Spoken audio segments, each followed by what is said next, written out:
네, 2월 3일 장윤선의 취재편의점 시작하겠습니다. 내란 속의 윤석열 그리고 국민의힘의 헌법재판소 그리고 삼권 분립 흔들기가 도를 넘는 수준입니다. 이 가운데 오늘 헌법재판소에서는 마은혁 재판관에 대한 임명 여부에 대해서 최종 결론을 내리게 되는데요. 문제는 최상목 권한대행이 위헌 결정이 나더라도 곧바로 임명하지 않고 법무부 그리고 법제처와 계속 논의하겠다 이런 입장을 밝히고 있습니다. 결과적으로 최상목 권한대행에 대한 탄핵이 불가피한 수준 아닌가 생각이 좀 됩니다. 오늘 첫 번째 순서는 처음 마련해보는 취재 언박싱 코너입니다. 기자들의 취재 보따리를 창고 대방출 수준으로 한번 풀어놓고 여러분들과 만나보려고 하는데요. 함께 하실 분 소개하겠습니다. 박현광 기자 모셨습니다. 어서 오십시오. 네, 안녕하십니까. 박현광입니다. 아침을 여니까 아주 상쾌하네요. 영광입니다. 네. 영광입니다. 제가 영광이죠.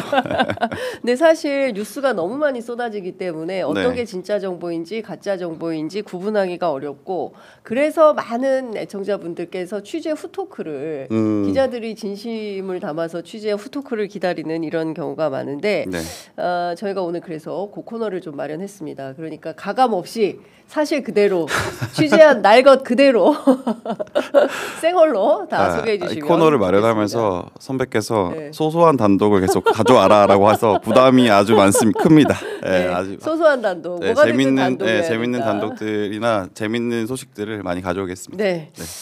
자, 사실 제가 어제 이 얘기가 너무 궁금했어요. 지금 아니 여기저기서 도처에서 대선 출마자들이 늘어나고 있는데 들썩들썩하고 있죠. 아마 이번 주부터 본격적으로 대선 전국으로 좀 흘러가지 않을까 분위기가 그렇게 생각이 좀 듭니다. 그렇군요. 불쾌했다면서요. 지금 탄핵 심판 결론도 안 났는데 윤석열 씨가 조기 대선이냐, 조기 대선이든 굴비 대선이든 그게 중요한 것이 아니라 탄핵 심판에 집중하는 게 여당으로서 필요한 거 아니냐 이렇게. 권영세 비대위원장도 얘기를 했잖아요. 실제로 국민의힘 내부의 의원들을 얘기를 들어보면 윤석열 씨가 다시 돌아올 거다라고 굳게 믿는 사람들도 있습니다. 진짜요? 그게 뭐 기자들한테 연막을 치는 걸 수도 있는데 사실 사석에서 이 친한 의원들은 그렇게 연막까지 치지는 않거든요. 그래요. 그러니까 실제로 그렇게 믿는 분들도 좀 계신다. 정말 돌아올 수 있을 거다. 희망사항이 많이 들어가 있는 것도 같고, 그렇고 그래서 윤석열이 불쾌하다라는 얘기를 했기 때문에 이제 윤석열 지키기가 더욱 열을 올릴 거다. 윤석열 지키기에. 그래서 이번에 권성동, 권영세 지도부랑 나경원 의원이랑 해서 또 접견도 가지 않습니까? 오늘 오전 11시에 이제 접견을 간다라는 건데 뭐 개인적 방문으로 이렇게 얘기를 하던데. 아니 근데 대표가 개인 자격이 있을 수가 있어요? 개인 자격은 아니죠. 이게 공당의 원내대표와 비대위원장이 그렇게 간다라는 것은 개인 자격으로 간다고 보긴 힘들고 물론 이제 부담이 좀 될 겁니다. 약간 내란 선동죄에 좀 걸릴 수도 있다. 이런 부담이 좀 있을 거니까. 그렇게 얘기하는 거고 일각에서 그런 얘기도 좀 하더라고요. 그러니까 윤석열이 저렇게 얘기하는 것을 비춰봤을 때 그리고 지금 어떤 광화문 여의도파 광화문파 나뉘었지만 어쨌든 태극기 세력이라고 지칭되는 그 이제 지지자 분들의 어떤 힘이 있잖아요. 그러니까 종래에는 국민의힘 대선 후보는 윤석열이 결정할 거다. 윤석열이 찍으면 그 사람이 될 거다. 근데 그것도 일리가 있는 말이에요. 방금 말씀드린 것처럼 광화문 세력 이 어쨌든 기반이기 때문에 그 윤석열을 지지하고 있고 그렇기 때문에 윤석열이 힘을 보태주는 곳이 경선에 유리할 수도 있다. 그렇게 보더라고요. 그렇구나. 근데 오늘 아침 신문 보니까 주말에 부산에서 13,000명? 주최 측 추산이긴 하겠지만 굉장히 많은 극우 세력들이 모여서 집회를 계속 하고 있고 무슨 성전 얘기도 나오고 있고 해서 좀 지켜봐야 될 것 같은데 어쨌든 반론권 차원에서 윤석열 변호인단은 사실이 아니다. 대통령이 걱정하는 건 오로지 국민의 삶과 나라의 미래이지 심기가 반영된 것은 아니다. 그러니까 조기 대선에 대해서 윤심이 작동한 결과다라는 언론의 평가가 사실이 아니다. 이제 이런 주장을 하고 있다는 것 말씀드리면서 맞습니다. 본격적으로 좀 얘기를 해보겠습니다. 이준석 개혁신당 의원이 제일 먼저 스타트를 시작했어요. 대선 출마한다. 40대 기수론. 맞습니다. 어제 이제 홍대 입구 앞에서 기자회견을 했는데 저도 그걸 좀 유튜브로 봤는데 먼저 그 내용을 좀 얘기하기 전에 제 그냥 개인적인 생각에 봤을 때는 좀 조급한 거 아닌가? 조급하다. 네, 명태균 게이트와 많이 얽혀 있기도 하고 지금 허은하 대표와 굉장히 진흙탕 싸움을 하고 있잖아요. 그런 것에서 오는 조급함 아닌가라는 생각이 좀 들었고 어제 내용을 좀 정리를 해보면 뭐 그런 겁니다. 자기가 퍼스트 펭귄이 되겠다. 그러니까 이제 이 얘기는 본인도 대선이 본격적으로 판이 벌어지지 않았는데 이렇게 기자회견하는 것에 대한 민망함에 대한 얘기를 좀 먼저 하는 거겠죠. 퍼스트 펭귄이 되겠다. 바다에 먼저 뛰어들겠다. 그리고 저는 좀 특이했던 지점은 이 뭐 케네디 대통령, 뭐 오바마 대통령을 얘기하면서 클린턴, 오바마, 케네디 뭐 다 얘기했어요. 판가리, 맞습니다. 정치 판가리를 하겠다. 그러니까 이게 40대 기수론인 거거든요. 그러니까 이 얘기를 꺼내면서 본인의 어떤 젊음을 강조하는 그런 연설이었거든요. 근데 이거는 원래 이준석 스타일과 좀 맞지 않다. 원래 이준석 스타일은 뭐예요? 원래 이준석은 청년 정치인, 젊은 정치인을 강조하는 거를 굉장히 싫어합니다. 극도로. 왜냐하면 나는 그냥 정치인이지 왜 젊은 정치인이냐. 뭐 항상 이렇게 얘기해왔는데 그런 젊음을 꺼내는 것을 보면은 좀 뭔가 좀 이상하다. 원래 본인의 메시지와는 좀 다르다라는 좀 생각을 했고 개인적으로는. 그리고 이제 교육. 얘기를 했죠. 뭐 이준석 대표가 원래 교육에 대해서 관심이 많았던 분이니까 능력주의의 자죠. 그러니까 그 얘기가 좀 저는 인상 깊었어요. 그러니까 가혹할 정도로 여길 수 있는 교육이 필요할 수도 있다. 가혹하다고 여길 수 있을 정도의. 그러니까 뭐 능력주의 본인이 원래 했던 말 뭐 사실 새로운 거는 근데 그게 이상한 공정의 지표로 생각하는 것 같아요. 뭐 열심히 공부를 해서 좋은 대학을 가면 돈을 많이 벌고 뭐 이게 당연한 공정 아니야? 뭐 이제 이런 판단을 하는 거죠. 맞습니다. 그래서 뭐 본인의 능력 없으면 도태돼야지 뭐 이런 본인의 대표적인 어떤 정책 같은 거기 때문에 계속 밀고 가는 것 같고 좀 새로운 건 없었다. 그래서 그 제가 주변에 이준석 대표와 잘 아는 분들에게도 좀 여쭤보면은 좀 고개를 갸우뚱하는 조급한 거 아닌가라는 너무 조급한 거 아니냐. 그래서 이제 제가 오늘 또 해온 거는 사실 허은하 대표 측에서는 이준석 의원과 지금 같이 이준석 의원 측에서 싸우고 있는 그 천하람 의원을 고발했습니다. 영등포 경찰서에 이게 진짜 1월, 지저분하게 흘러가네요 개혁신당. 이게 진짜 개판 5분 전인 거죠. 개판이라는 게 뭐 욕은 아닙니다. 그 1월 26일에 영등포 경찰서에 업무방해와 직권남용 혐의로 고발 조치를 했습니다. 이게 이 개혁신당 그 허은하 측 입장을 들어보면은 당규 3조 1항 그러니까 최고위 회의 소집은 대표에게 있으나 이 지금 참칭 최고위라고 부르던데 참칭 최고위? 허은하 측에서는 그렇게 얘기를 해요. 그러니까 지금 개혁신당에서는 2개의 최고위가 열리고 있어요 현재도. 허은하 대표가 주재하는 최고위 그리고 천하람 의원이 주재하는 최고위 뭐 이렇게 2개가 열리고 있습니다.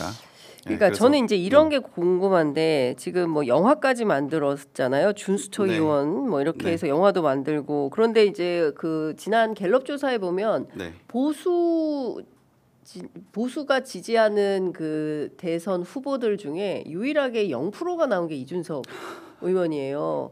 그러니까 그래도 다 1% 정도는 나왔거든요. 그러니까 최소한 그 김문수 장관을 제외한 나머지 경우에는 대체로 뭐 4에서 1 정도 나오는데 유일하게 0% 나온 게 이준석이다. 그런데 이준석 의원이 보수의 후보가 될 수 있을까라는 것 하나 하고 경우에 따라서는 국민의힘의 입장에서 범보수 연합을 한다. 그래서 허은하 대표에 대해서 밀어내기 한 판을 하고 있는 거다. 이제 이런 분석이 있지 않습니까? 실제로 그 가능성이 어느 정도나 된다고 봐야 돼요? 그러니까 이게 저는 범보수 연합에 중점을 뒀다라고 생각을 하고 제가 취재를 해도 그렇게 취재를 하고 있습니다. 이제 국민의힘 쪽을 취재해도 이준석 의원이 국민의힘의 물말 두드리는 것 같다라고 얘기가 들리고 또 개혁신당 쪽에 취재를 해도 뭐 그런 시나리오를 얘기한다. 그러니까 본인이 뭐 기자회견에서는 이길 각을 보고 있다라고 얘기하지만 스스로 보수의 어떤 후보자가 돼서 대선을 치르겠다라고 진심으로 생각하고 있는지는 잘 모르겠어요. 네, 그렇게 판단을 하고 왜냐하면 저도 이제 누구보다 이준석 의원을 좀 잘 아는 네, 기자이기 때문에 이준석 전문 기자. 네, 그렇게 볼 수 있죠. 네, 네, 그렇기 네. 때문에 저는 나중에 그 범보수 연합에 동참해서 좀 지분을 요구하는 방향으로 가지 않을까 그렇게 생각합니다. 그러니까 그 이제 대선판이 열리면 근데 김문수 장관하고 같이 가긴 어려울 거 아니겠습니까? 뭐 아니 근데 뭐 같이 이제 예를 들면 그런 거죠. 김문수 장관이 후보로 선정이 되면 네. 이준석 의원뿐만 아니라 모두가 다 같이 돕기 때문에 네. 분우는 n분의 1이다. 이렇게 볼 수 있는 거죠, 사실. 그래요? 네. 야, 근데 거기까지 가면 너무 많이 가는 거 아닌가 싶은 생각도 좀 드는데, 여하튼 그 범보수 연합을 하면 지분을 요구하는 방식으로 어찌됐든 이제 통합으로 갈 거다. 네. 예, 범보수 연합으로 치를 가능성이나 개연성이 높다. 이제 이렇게 봐야 되겠네요. 가장 크다고 봅니다. 네. 자, 또 하나 중요한 인물 중에 키워드 중에 한 사람이 바로 자맹 한동훈 선생. 자맹 한동훈 선생. 예, 2월 2말 3초 등판설 이렇게 되는 건데요. 맞습니다. 관련해서 상당히 센 취재를 하셨다고 들었습니다. 이게 이제 한동훈 대표가 본인을 지지하는 그냥 친한 모임을 만들었다라는 기사가 뭐 한 번 떴어요. 네. 네, 한 번 떴는데 그게 언더 73이라고. 네, 73은 이제 73년생 한동훈. 네, 오늘 아침에 일제히 보도가 됐더라고요. 네, 한동훈보다 어린 사람 다 모여. 뭐 이런 거거든요, 사실. 그럼 한동훈 포함이에요? 한동훈 빼고예요? 네, 포함입니다. 포함. 포함? 네. 예. 근데 이제 이 모임은 원내와 원외, 그러니까 국회의원과 국회의원 아닌 분들이 네. 모여 있는 모임이고 제가 취재한 거는 일단 만나라는 모임이 또 있습니다. 네. 언더 73 말고 일단 만나. 네, 이거 별도고. 이거 단독인데. 네, 단독 가져오라고 해가지고 제가 진짜 갖고 왔어. 네. 진짜 소소한 단독 갖고 왔어요. 네, 일단 만나. 이건 어떤 모임이에요? 이게 이제 저희가 계엄 이후에 네. 결성된 걸로 제가 취재를 했고 이제 계엄은 진짜 이건 아니지 않느냐라는 예. 생각을 가진 분들이 좀 예. 모였다. 그리고 예. 이거는 원외 모임, 한동훈을 지지하는 사람들의 원외에 있는 분들의 모임이다. 누가 핵심 멤버들이에요? 그래서 제가 좀 알아봤는데 예. 이게 오신환 전 의원, 오신환. 그리고 예. 김혜란 변호사 예. 등 20여 명 정도 오. 모여 있다라고 알려져 있습니다. 그래서 예. 저도 이게 좀 특이했던 게 오신환 의원은 대표적으로 오세훈계인데? 오세훈계죠. 예. 예, 그래서 제가 오신환 의원에게 여쭤봤는데 예. 좀 답을 들을 수는 없었어요. 예, 답이 오진 않아서 일단 만나 멤버인지 아닌지 확인 안 해줘요?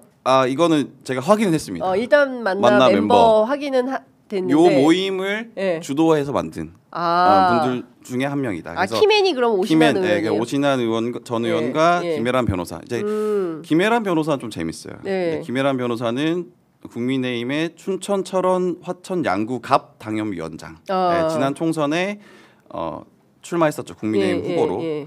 그리고 한동훈 대표와도 인연이 있습니다. 이 한동훈 대표의 장인 진영구, 네, 진영구 검사장. 전 검사장, 예. 대전 고검장이셨죠. 예. 그리고 대검 공안부장 출신이시고 예.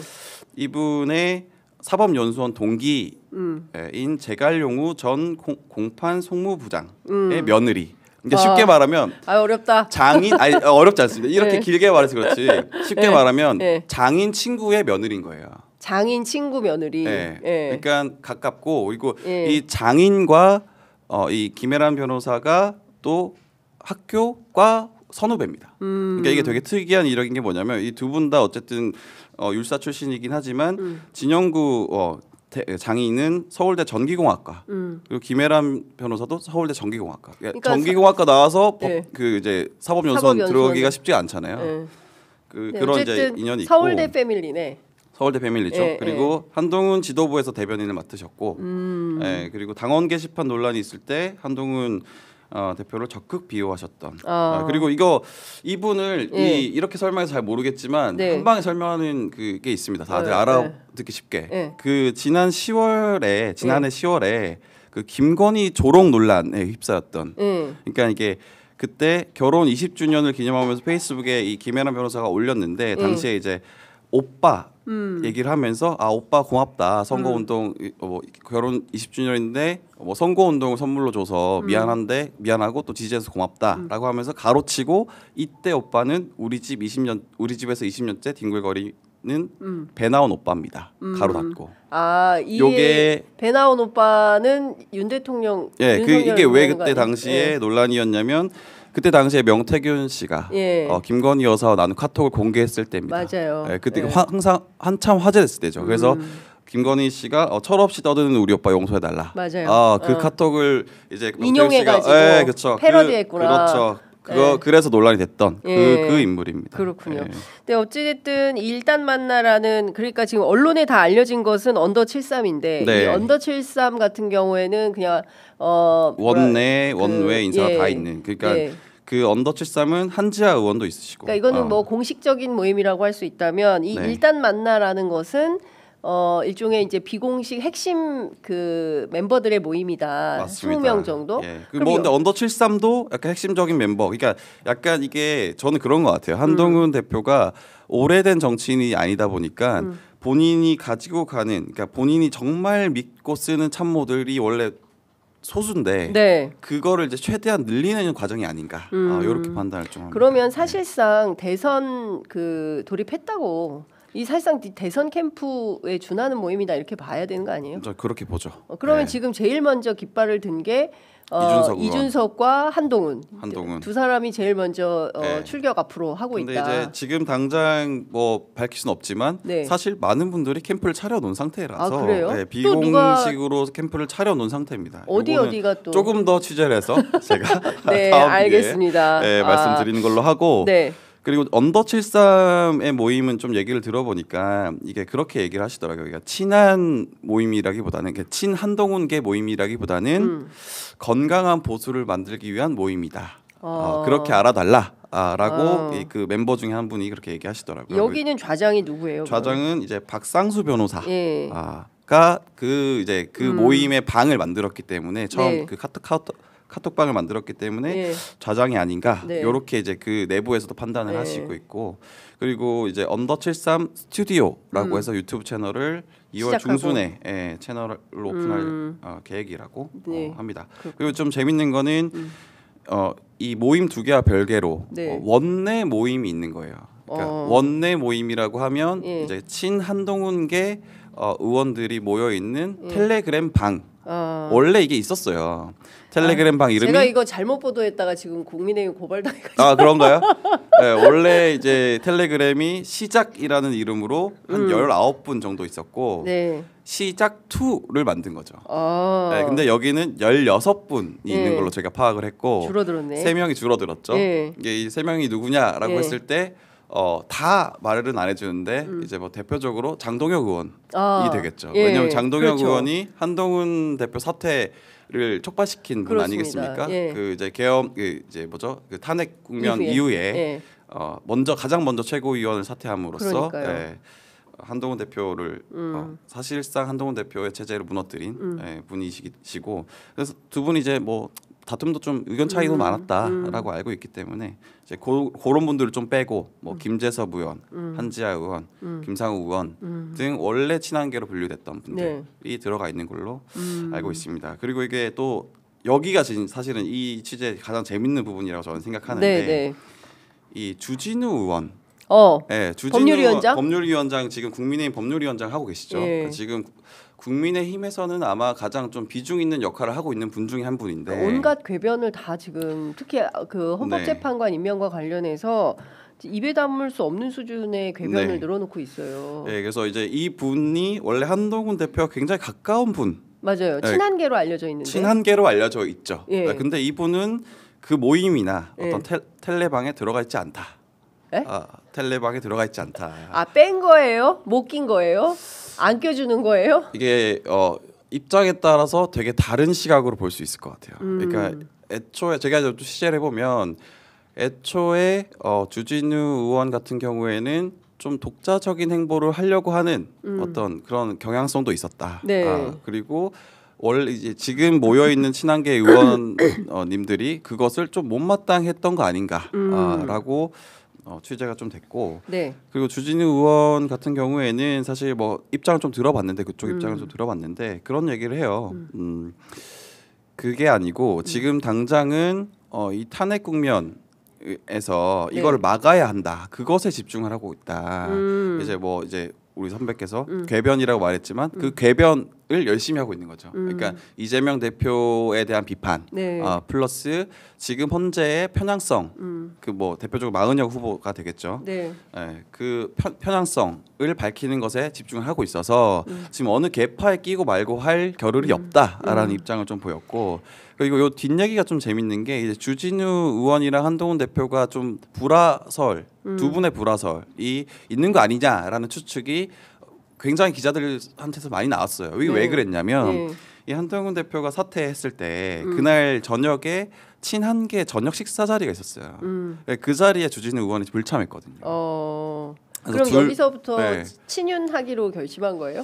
그렇다기 보기엔 좀 힘들고 아마 주진우 의원은 사실 뭐 능력도 있는 분이기도 하고 친한과 친윤의 어떤 가교 역할을 좀 하고 있는 거 아닌가라는 생각이 좀 들고 그 말씀을 좀 마저 하자면 그 불참했던 이유가 사실은 뭐 한동훈 대표랑 관계가 나쁜 건 아니다. 좋은 관계를 아직도 유지하고 있다. 다만 그때는 뭐 이렇게 얘기하더라고요. 이게 뭐 다른 그 굉장히 많이 취소했던 약속이 있는데 그걸 또 취소할 수가 없어서 한동훈 대표에게 양해를 구하고 갔었다. 뭐 그런 얘기를 하시더라고요. 그렇군요.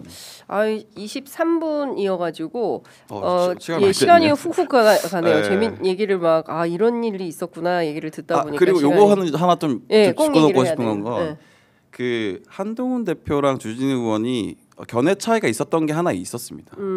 탄핵인데 비상계엄 이게 해제를 해야 된다는 것은 둘 다 찬성을 했지만 탄핵에 대해서는 좀 견해가 달랐다 애초부터. 그래서 거기에 탄핵 찬성 반대. 이제 주진우 의원 같은 경우에는 지금은 안 돼. 근데 한동훈 대표는 지금 하자. 지금 당장 해야 된다. 그러니까 거기에서 좀 견해 차이가 있었다. 그 정도 얘기할 수 있을 것 같습니다. 그렇군요. 그 최근에 김문수 장관이 여론조사에서 지지율 1위 계속 나왔잖아요. 어제 세계일보가 갤럽에 의뢰한 여론조사 결과는 김문수, 유승민 두 후보가 각각 17%를 차지했어요. 그리고 이어서 오세훈 13, 한동훈 12, 홍준표 11, 안철수 8, 원희룡 1. 안철수 의원이 있으셨군요. 이렇게 쭉 나오는데 중요한 것은 이 조사는 이전의 조사하고 완전히 다른 거예요. 그러니까 이전에는 김문수 장관이 압도적으로 1위를 했었는데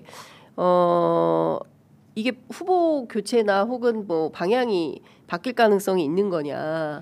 이를테면은 이제 그 내란 수괴 윤석열을 떨어내고 국민의힘이 어쨌든 후보 교체를 통해서 뭐 아까 말씀하신 범보수 연합 이런 방향으로 해서 일종의 후보 전술을 바꾸려고 하는 그런 모양이나 움직임이 있는 거냐. 그건 어떻게 봐야 돼요?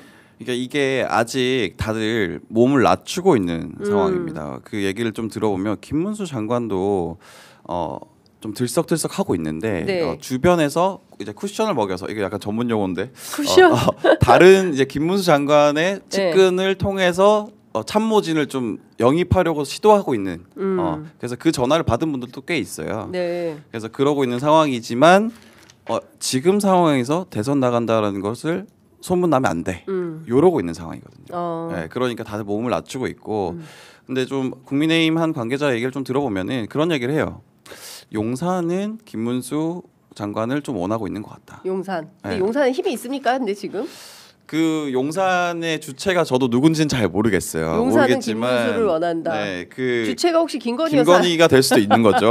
왜냐하면 사실 뭐 지금 윤석열 씨의 어떤 가장 중점 사안은 대선 이후의 나의 안위 그리고 김건희 여사의 안위 거든요. 김건희 씨 여사 그럼 되게 싫어해요 사람들이. 김건희 씨의 안위 두 분의 안위가 제일 중요한 건데 그것을 지켜줄 사람이 누구냐?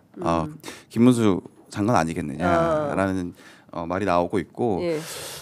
그리고 제가 하나 좀 재밌는 얘기 들었던 거는 원희룡 장관도 약간 좀 생각이 있는 것 같아요. 당연히 출마? 있겠죠. 출마의 생각이 있는 것 같고 그것을 어떻게 할 것이냐 좀 재고 있는 것 같은데 개인적으로는 그래서 조만간 원희룡 장관이 접견을 좀 가지 않을까. 라는 예언입니다. 이거는 저의 예언. 예언 돗자리. 접견을 갈 것 같다. 왜냐하면은 접견을 가면은 보수의 어떤 지지를 얻을 수 있으면서 원희룡 장관은 또 확장성이 있는 분으로 좀 그나마 평가될 수 있는 분이라서 그렇군요. 네. 어쨌든 그 이번 대선에서 네. 그러니까 뭐 조기 대선이 펼쳐지면 가장 중요한 캐치플레이즈는 내란 심판이 될 것 같아요. 맞습니다. 내란 세력에 네. 대한 그러니까 과거에 있었던 그 강서구청장 보궐선거로부터 시작해서 윤석열 정권 이후에 있었던 모든 선거는 윤석열 심판론이었거든요. 지난 총선까지. 근데 어쨌든 본인이 비상계엄까지 해서 3년을 땡겼어요. 조국혁신당이 3년은 너무 길다고 했는데 네. 실제로 조기 대선 일정을 땡겨버렸고 네. 결과적으로 내란 심판, 내란 세력 심판 선거는 너무 자명하다. 근데 다만 국민의힘이 어떤 전략으로 어떻게 움직일 거냐. 대체로 선거 전문가들은 대한민국 선거에서 이제 2에서 7% 싸움이지 10% 이상 나는 선거는 불가하다라는 전망을 하고 있는 가운데 실제로 그렇게 될 건지 아니면 내란 세력을 심판하면서 압도적인 국민 선거 승리로 만들 건지 이 상황을 저희가 주도 면밀하게 잘 분석할 필요가 있어서 오늘 국민의힘 분위기가 어떤지 좀 살펴봤는데요. 저도 이제 민주당 내부에 김경수 지사 등 뭐 취재를 좀 했는데 시간이 없어서 궁금한데 2분밖에 안 남아가지고 2분 안에 제가 설명드리기에는 취재한 내용이 너무 많다. 통화를 그래서, 오래 하셨나요? 뭐 곧 얘기하지 않겠습니다. 취재원 보호를 위해서. 알겠습니다. 네, 뭐 다양한 사람과 굉장히 많은 내용의 통화를 했는데, 그건 네. 저희가 조금 뭐 내일 다시 좀 뭐 우리가 출연해서 설명을 좀 드리기로 하고요. 여하튼 전반적인 기류는 들썩들썩하고 있다. 다들 들썩들썩하고 있습니다. 엉덩이가 들썩들썩하고 있고 출마 앞으로. 다들 가고 있다. 시계가 빨라지고 있다. 이렇게 해석을 해볼 수 있을 것 같습니다. 그리고 왜냐하면 어쨌든 이준석 의원이 먼저 퍼스트 펭귄으로 네. 바다에 뛰어들었기 때문에 예. 다들 이제 안 따라올 수는 없을 겁니다. 근데 세대 교체론 계속 얘기를 하는데 네. 이번 선거의 키워드는 세대 교체론은 아닌 것 아니죠. 같아요. 예. 이번 선거의 키워드는 민주 회복, 헌정 질서, 일종의 호헌이죠. 헌법 질서를 수호하는 네. 이게 핵심 키워드고 법치주의를 확립하고 체제를 흔들지 않는 이런 선거가 핵심 구호이지 뭐 세대 교체 이것은 좀 아닌데 어쨌든 뭐 영화는 봤어요? 이준석 의원 아직 나오진 않았어요. 3월에 개봉하고 네. 이게 이제 2023년 혹시 출연하는 거 아니에요 그 영화에? 저도 지분이 있긴 할 텐데 출연을 안 할 겁니다. 편집이 됐겠죠 아마. 그렇겠죠. 예. 알겠습니다. 자 오늘 첫 순서 여기까지 듣도록 하고요. 저희가 내일 또 찾아뵙도록 하겠습니다. 말씀 잘 들었습니다. 네, 고맙습니다.